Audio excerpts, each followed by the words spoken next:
ഭരണകൂടത്തിന്റെ അസത്യത്തിനും ഹിംസയ്ക്കുമെതിരെ രാജ്യത്തെ വിദ്യാർത്ഥികൾക്ക് പൂർണ്ണ പിന്തുണയുമായി നമ്മുടെ പ്രതിപക്ഷ നേതാവ് രാഹുൽ ഗാന്ധി ഇതാ കടുത്ത ഭാഷയിൽ രംഗത്തെത്തിയിരിക്കുകയാണ്.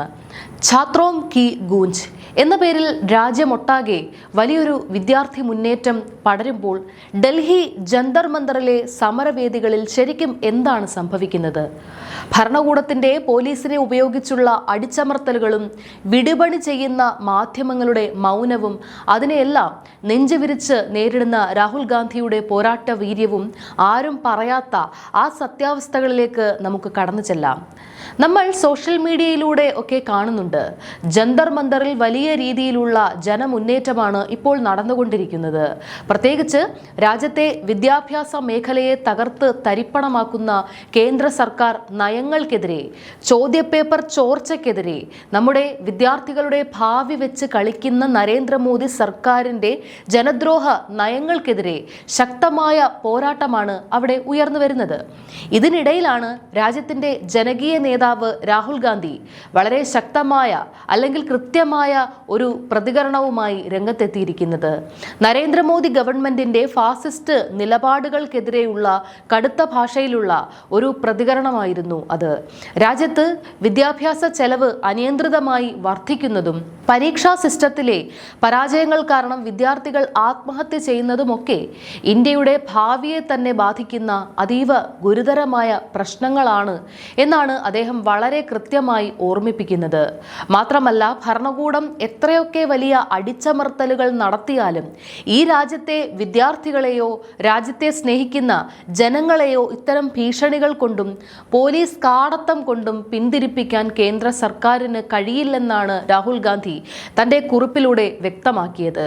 അതായത് ഭരണകൂടത്തിന്റെ ധാർഷ്ട്യത്തിന് മുന്നിൽ മുട്ടുമടക്കില്ലെന്ന് പ്രതിപക്ഷം അടിവരയിട്ട് പറയുകയാണ്. ഇവിടെ നമ്മൾ രാഷ്ട്രീയമായി വിശകലനം ചെയ്യേണ്ട വളരെ പ്രധാനപ്പെട്ട ഒരു കാര്യമുണ്ട്. ഇപ്പോൾ ജന്തർ മന്ദറിൽ പ്രതിഷേധിക്കുന്ന പല സംഘടനകളും അല്ലെങ്കിൽ അതിന് നേതൃത്വം നൽകുന്ന കോക്രോച്ച് ജനതാ പാർട്ടി പോലെയുള്ള ആളുകളുമൊക്കെ കഴിഞ്ഞ കാലങ്ങളിൽ രാഹുൽ ഗാന്ധിക്കെതിരെയും കോൺഗ്രസിനെതിരെയും വലിയ രീതിയിൽ രാഷ്ട്രീയ വിമർശനങ്ങൾ ഉന്നയിച്ചവരാണ്. അങ്ങനെയുള്ള മുൻകാല ചരിത്രങ്ങൾ അവിടെ നിലനിൽക്കുമ്പോഴും അതൊന്നും ഒരു പ്രശ്നമാക്കാതെ രാജ്യത്തെ വിദ്യാർത്ഥികളുടെയും യുവാക്കളുടെയും ഭാവി അപകടത്തിലാകുന്ന ഒരു സാഹചര്യം വന്നപ്പോൾ അവർക്ക് പൂർണ്ണ പിന്തുണയുമായി രാഹുൽ ഗാന്ധി എന്ന നേതാവ് നിലകൊള്ളുന്നു എന്നത് നമ്മൾ കാണാതെ പോകരുത്. അതുതന്നെയാണ് യഥാർത്ഥ നേതൃത്വത്തിന്റെ ലക്ഷണവും. പ്രതിപക്ഷ നേതാവ് എന്ന നിലയിൽ അദ്ദേഹം ഇതിനോടകം തന്നെ രാജ്യത്തിന്റെ വിവിധ കോണുകളിൽ വലിയ തോതിലുള്ള വിദ്യാർത്ഥി കൂട്ടായ്മകൾക്ക് നേതൃത്വം നൽകി കഴിഞ്ഞു. രാജസ്ഥാനിലെ കോട്ടയിൽ നിന്ന് ആരംഭിച്ച് രാജ്യത്തിന്റെ പല ഭാഗങ്ങളിലൂടെ ചുറ്റിയടിച്ച് കഴിഞ്ഞ ദിവസം ഉത്തരാഖണ്ഡിലെ ഡെറാഡൂണിൽ സമാപിച്ച ഛാത്രോം കി ഗൂഞ്ച് എന്ന മഹാസംഗമം അതിന്റെ ഏറ്റവും വലിയ ഉദാഹരണമാണ്. ആയിരക്കണക്കിന് വിദ്യാർത്ഥികളും ഈ തകർന്ന വിദ്യാഭ്യാസ സിസ്റ്റത്തിന്റെ ഇരകളായി മാറിയ പാവപ്പെട്ട വിദ്യാർത്ഥികളുടെ മാതാപിതാക്കളും ഒക്കെയാണ് ആ വേദിയിലേക്ക് ഒഴുകിയെത്തിയത്. യുവാക്കളുടെ ശബ്ദം കേൾക്കാൻ, അവരുടെ അവകാശങ്ങൾക്ക് വേണ്ടി പോരാടാൻ രാഹുൽ ഗാന്ധി ഉണ്ട് എന്ന വലിയൊരു ഉറപ്പാണ് അദ്ദേഹം അവിടെ നൽകുന്നത്. എന്നാൽ മറുവശത്ത് ഈ ഫാസിസ്റ്റ് ഭരണകൂടം ഈ സമരങ്ങളെയൊക്കെ എങ്ങനെയാണ് നേരിടുന്നത് എന്ന് നിങ്ങളൊന്ന് ആലോചിച്ച് നോക്കൂ. ലഡാക്കിന്റെ പരിസ്ഥിതി സംരക്ഷണത്തിനും ജനാധിപത്യ അവകാശങ്ങൾക്കും വേണ്ടി തികച്ചും സമാധാനപരമായി സമരം ചെയ്ത സോനം വാങ്ചുക്കിനെ ഒരു വലിയ ക്രിമിനലിനെ പോലെയാണ് ഡൽഹി പോലീസും മോദി ഗവൺമെന്റും കൈകാര്യം ചെയ്തത്. ഒന്നോ രണ്ടോ ദിവസമല്ല, നീണ്ട 21 ദിവസമായിട്ട് ഒരു മനുഷ്യനിവിടെ രാജ്യ തലസ്ഥാനത്ത് നിരാഹാര സമരം കിടക്കുകയാണ്. അദ്ദേഹത്തെ പോലീസ് വന്ന് എടുത്തോണ്ട് പോകുന്ന ഒരു രീതിയുണ്ട്. ഒരു രാഷ്ട്രീയ മര്യാദയോ മാനുഷിക പരിഗണനയോ അവിടെ ആരെങ്കിലും കണ്ടോ? ശരിക്കും അവർ നിയമപാലകർ തന്നെയാണോ അതോ വല്ല ക്രിമിനൽ ഗുണ്ടകളുമാണോ എന്ന് തോന്നിപ്പോകുന്ന രീതിയിലാണ് അവിടെ കാര്യങ്ങൾ നടന്നത്. ഒരു കാര്യം ഉറപ്പാണ്, നമ്മുടെ രാജ്യം ഇന്ന് കടന്നുപോയിക്കൊണ്ടിരിക്കുന്നത് അതിഗുരുതരമായ ഒരു ജനാധിപത്യ പ്രതിസന്ധിയിലൂടെയാണ്. അതിലാർക്കും ഒരു തർക്കവും വേണ്ട. അവിടെ നിന്ന് അദ്ദേഹത്തെ മാറ്റുമ്പോൾ വലിയ വെള്ളത്തുണികൾ വെച്ച് ചുറ്റും മറച്ചിട്ടാണ് കൊണ്ടുപോകുന്നത്. എന്തിനാണ് ഈ മറയ്ക്കൽ? ലോകം ഇത് കാണരുത്. തങ്ങളുടെ ഈ ക്രൂരതയും അടിച്ചമർത്തലും പുറം ലോകം അറിയരുത് എന്ന ഭരണകൂടത്തിന്റെ ഭയം കൊണ്ടാണിത്. അത്രയും ദിവസം നിരാഹാരം കിടന്ന് ആരോഗ്യം വഷളായ ഒരു മനുഷ്യനെ കൊണ്ടുപോകുമ്പോൾ ഒരു സ്ട്രക്ചർ പോലും അവർ കരുതിയിരുന്നില്ല. വെറുമൊരു വേസ്റ്റ് പേപ്പറോ മാലിന്യമോ വലിച്ചെറിയുന്നത് പോലെയാണ് അദ്ദേഹത്തെ പിടിച്ചെടുത്ത് കൊണ്ടുപോയത്. ഇങ്ങനെയാണോ ഒരു ജനാധിപത്യ രാജ്യത്തെ ഭരണകൂടം ജനങ്ങളുടെ ന്യായമായ അവകാശങ്ങളെ നേരിടേണ്ടത്? ശരിക്കും എന്താണ് ഈ പ്രതിഷേധം? എന്താണ് ഇതിന്റെ പശ്ചാത്തലം? നമ്മുടെ രാജ്യം കണ്ട ഏറ്റവും വലിയ ഒരു കൊള്ളയുടെയും ക്രമക്കേടിന്റെയും അനന്തരഫലമാണ് ഈ കാണുന്ന ജനരോഷം.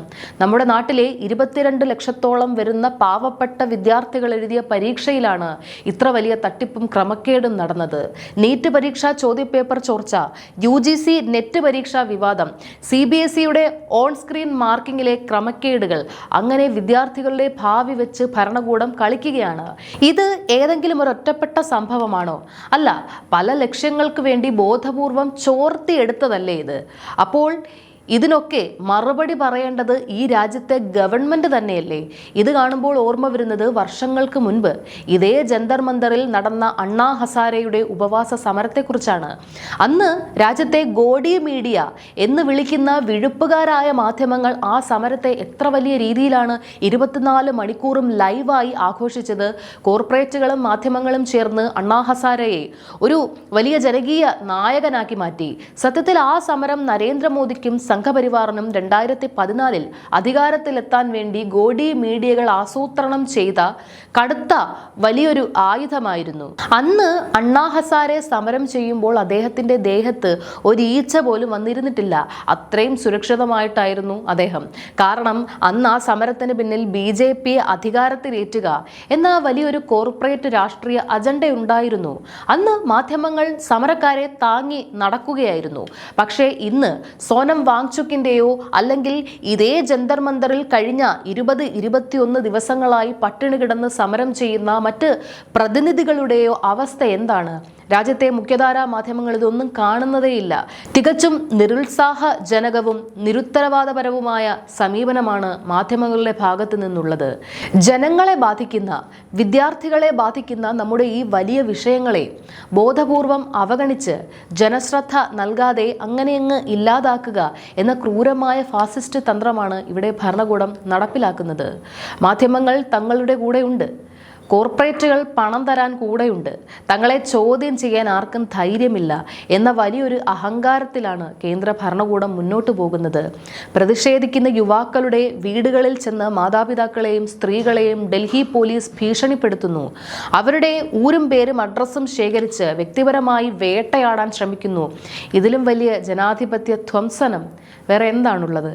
ജന്തർ മന്ദറിലെ സമരവേദിയിൽ വെച്ച് സമരത്തിന് നേതൃത്വം നൽകുന്ന അഭിജിത് ദീപ്കെ വീണ്ടും അതിക്രൂരമായി ആക്രമിക്കപ്പെടുന്ന സാഹചര്യം വരെ ഉണ്ടായി. സമാധാനപരമായി നടക്കുന്ന സമരങ്ങളിലേക്ക് പോലീസും സംഘപരിവാർ ഗുണ്ടകളും ചേർന്ന് അക്രമം അഴിച്ചുവിട്ട് അതിനെ തകർക്കാനാണ് നോക്കുന്നത്. ഇത്രയും ദിവസമായി രാജ്യത്തെ വിദ്യാഭ്യാസ മന്ത്രി ധർമ്മേന്ദ്ര പ്രധാന്റെ പരാജയം ചൂണ്ടിക്കാട്ടി അദ്ദേഹത്തിന്റെ രാജി ആവശ്യപ്പെട്ടാണ് വിദ്യാർത്ഥികൾ സമരം ചെയ്തതെങ്കിൽ ഭരണകൂടത്തിന്റെ ഈ ക്രൂരമായ അടിച്ചമർത്തൽ കണ്ടിട്ട് ഇപ്പോൾ ജന്തർ മന്ദറിൽ നിന്ന് ഉയരുന്നത് നരേന്ദ്രമോദിയുടെ രാജി ആവശ്യമാണ്. അതെ, വിദ്യാഭ്യാസ മന്ത്രി മാറി വന്നിട്ട് മാത്രം കാര്യമില്ല. ഈ രാജ്യത്തെ നയിക്കുന്ന സിസ്റ്റം തന്നെ മാറ്റണം എന്നാണ് ഇവിടുത്തെ യുവാക്കൾ ഉറക്കെ വിളിച്ച് പറയുന്നത്. 20-ലധികം ദിവസമായി നിരാഹാരം കിടക്കുന്ന പലരുടെയും ജീവൻ തന്നെ ഇപ്പോൾ വലിയ അപകടത്തിലാണ്. കോടതി ഇടപെടലുകൾ ഉണ്ടായതുകൊണ്ട് മാത്രമാണ് സോനം വാങ്ചുക്കിന്റെ കാര്യത്തിൽ ചെറിയൊരു മാറ്റമെങ്കിലും ഉണ്ടായത്. അല്ലെങ്കിൽ അദ്ദേഹത്തെ എവിടെയെങ്കിലും പൂട്ടിയിട്ടേനെ. ബാക്കിയുള്ള സാധാരണക്കാരായ പ്രതിഷേധക്കാരെ ഭരണകൂടം പൂർണ്ണമായും അവഗണിക്കുകയാണ്. അവർ ചത്താലും വേണ്ടില്ല, തങ്ങളുടെ അധികാരം നിലനിർത്തണം എന്ന ചിന്തയിലാണ് മോദി ഭരണകൂടം മുന്നോട്ട് പോകുന്നത്. ഈ ഒരു സാഹചര്യത്തിലാണ് പ്രതിപക്ഷത്തിന്റെ, പ്രത്യേകിച്ച് രാഹുൽ ഗാന്ധിയുടെ ശക്തമായ ഇടപെടലുകൾക്ക് വലിയ പ്രാധാന്യമുള്ളത്. CJPയുടെയും വിദ്യാർത്ഥികളുടെയും ഈ പ്രതിഷേധങ്ങൾ വരും ദിവസങ്ങളിൽ രാജ്യത്തിന്റെ പാർലമെന്റിൽ വലിയ രീതിയിൽ പ്രതിധ്വനിക്കും എന്ന കാര്യത്തിൽ യാതൊരു സംശയവുമില്ല. പാർലമെന്റ് സമ്മേളനം ആരംഭിക്കാൻ പോവുകയാണ്. നമ്മുടെ UDF ഇന്ത്യ മുന്നണി പ്രതിനിധികൾ ഈ വിഷയം പാർലമെന്റിന്റെ ഇരുസഭകളിലും ശക്തമായി തന്നെ ഉയർത്തിക്കൊണ്ടുവരും. ഭരണകൂട ഭീകരതയ്ക്കും മാധ്യമങ്ങളുടെ ബോധപൂർവമായ അവഗണനയ്ക്കുമെതിരെ രാജ്യത്തെ ജനങ്ങളും യുവാക്കളും ഒറ്റക്കെട്ടായി ഉണരേണ്ട സമയമാണിത്. നമ്മുടെ ജനാധിപത്യം സംരക്ഷിക്കാൻ രാഹുൽ ഗാന്ധിയുടെ കൈകൾക്ക് കരുത്തു പകരാൻ നമ്മൾ ഒന്നിച്ച് ഒറ്റക്കെട്ടായി നിൽക്കണം.